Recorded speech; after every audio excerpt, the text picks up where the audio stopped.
kerajaan meneruskan komitmen berkukuhkan daya saing ekonomi dengan menggalakkan pelaburan berkualiti tinggi, meningkatkan produktiviti serta mempercepatkan pembangunan sektor-sektor strategik yang mampu menjana nilai tambah, pekerjaan berpendapatan tinggi dan pertumbuhan ekonomi yang mampan.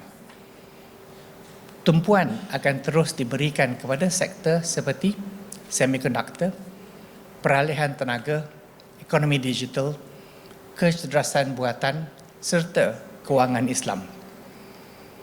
Kerajaan memperkasakan PMKS dan syarikat pemula startup sebagai pemancu pertumbuhan ekonomi domestik melalui peningkatan akses kepada pembiayaan, pendigitalan, inovasi serta mengembangkan pasaran agar lebih banyak produk dan perkhidmatan tempatan mampu menembusi rantaian nilai global sebagai Made by Malaysia.